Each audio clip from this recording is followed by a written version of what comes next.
worth it. All right, let's get back into this. The transfer portal is heating up, and the Big Ten is, as always, a major battleground. Today, we're predicting that 5 players will land in the Big Ten. Last time I did a video like this, I got 2 out of the 3 right, and the last one is still pending, Christoph Tilly. So we will see how accurate I am, but so far, so good. Thank you, Oscar Cluff, last night.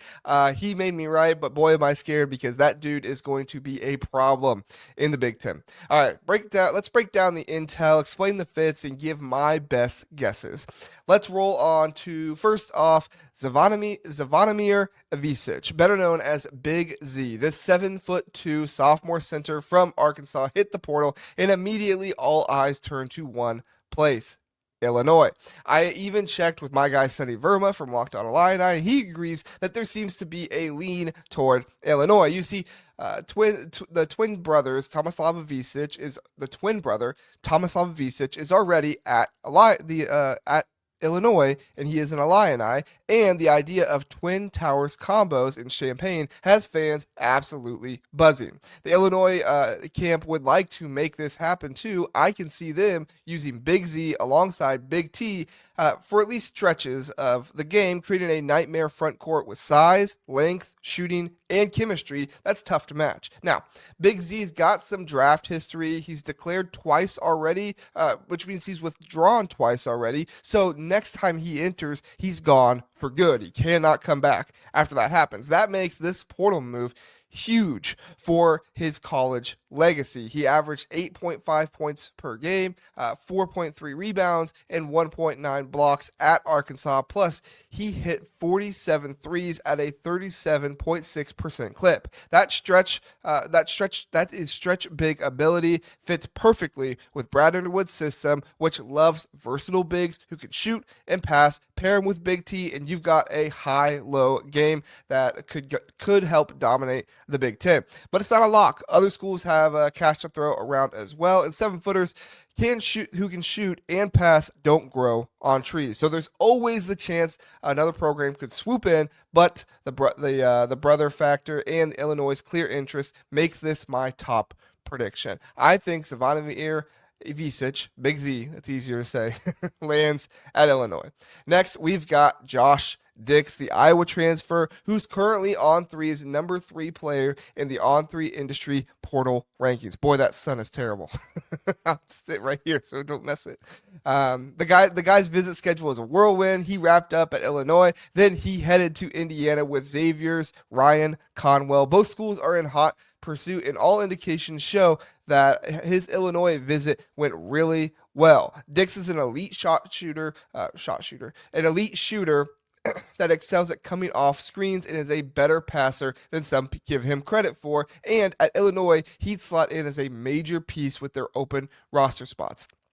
Illinois can match his high price tag that other teams are commanding, or that he is commanding from other teams. They've got the cash, and they need a shooter like him. That being said, Indiana is also a real contender here as well. They've got deep pockets, and there's a personal angle. Dix played AAU with son Tucker DeVries, son of the Drake coach Darian DeVries, who recruited him hard out of high school. Dix even said back then, Coach DeVries has been loyal through it all, and I like them a lot. With Darian DeVries now at Indiana and Tucker as well, that connection feels like it could resurface. There's always the wild card of Iowa as well. The Iowa 24/7 site reports a long call between Dix and the Hawkeyes staff last Thursday. I believe it was last Thursday, they said. So a return isn't off the table. Sounds like the biggest threat to pull him out of the Big Ten, though, are Kansas and Creighton. They do have me worried, but with all 3 of these Big Ten teams involved and having momentum right now, I like Dix's chances to be in the Big Ten next year. If I had to make a guess, to me, it's kind of a coin flip between Illinois and Indiana, but right now I'm probably leaning toward the Hoosiers because of the money and the relationship momentum that they have. All right, let's talk next. We'll keep talking about a little bit of Illinois as not really a prediction for Illinois, but let's talk Morez Johnson, the Illinois freshman who entered the portal last week. The 6'9" big man seems to be down to a couple, maybe 3 schools, with a decision expected possibly this week, maybe April 2nd or 3rd.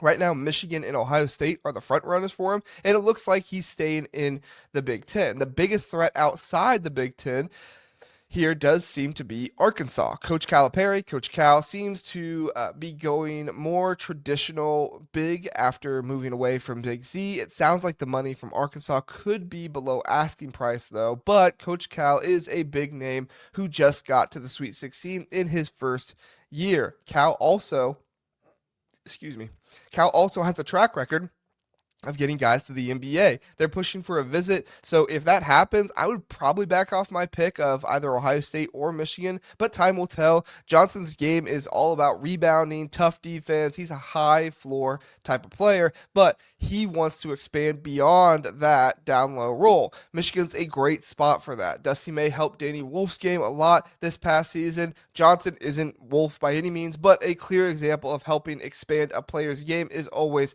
helpful. Ohio State, meanwhile, has the recruiting juice and they need some front court depth, so there's an obvious need there, especially if they miss out on other targets.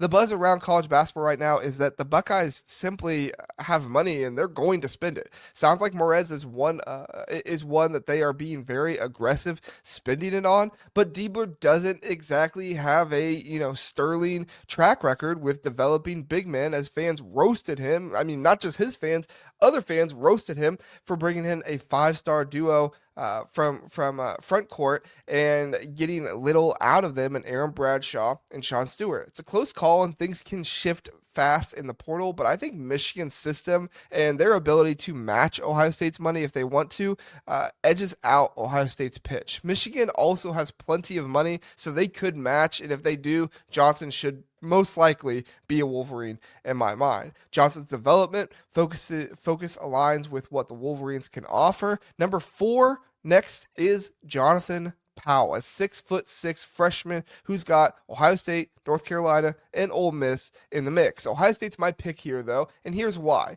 Powell's from Ohio, and the Buckeyes are throwing around crazy money offers. Just mentioned in the last guy, crazy money offers. They're poised to be one of the biggest spenders this cycle, and that matters in the NIL era, right? There was a Big East coach that predicted they would be anywhere from $8 to $10 million in the portal. Just absolutely insane. Powell's got a Zoom call with North Carolina on April 1st, so today, and then Ole Miss on April 2nd, but visits stop April 3rd due to the Final Four dead period. They can still contact them after that time, but visits won't be going on. The dead period stretches from April 3rd to 10th to let the Final Four and National Championship marinate. If Ohio State can keep those calls from turning into trips in the next few days, they're golden. Powell's a scorer with high upside, and Ohio State needs a wing who can create. Ole Miss is a Sweet 16 team with a pitch beyond just money. North Carolina also made the tournament and offer legacy, exposure, all that stuff. But I think the hometown pool and the Buckeyes cash win out here. Finally, we've got Austin Rapp, the 6'10" Portland transfer who's visiting Wisconsin right now, or he just got done visiting Wisconsin. One of those two. The Aussie big man was WCC Freshman of the Year, averaging 13.8 points, 6.5 rebounds, and 2.5 assists with 79 threes at 35.2%.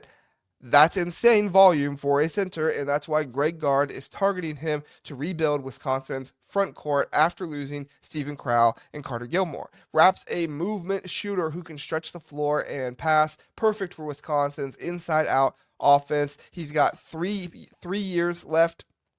An early word is he's bonding well with the team in Madison. North Carolina is in the mix here too. Haven't heard a firm no on that, but Wisconsin's need and fit feel stronger to me. The Badgers need a counterpart to Nolan Winter, who's primed for a breakout, and Rapp's skill set complements him perfectly. 2 other schools are pursuing the big NIL offers, and they're not major threats yet. I think Rapp sees the vision in Madison, so my prediction is that Austin Rapp will remain, or will go to Madison and be a Wisconsin Badger. There you have it. 5 transfer portal predictions for the Big Ten. The portal's wild, so things could change, but this is where I'm at based on the latest intel. What do you think? Drop your predictions in the comments. I'll pin the best comment at the top.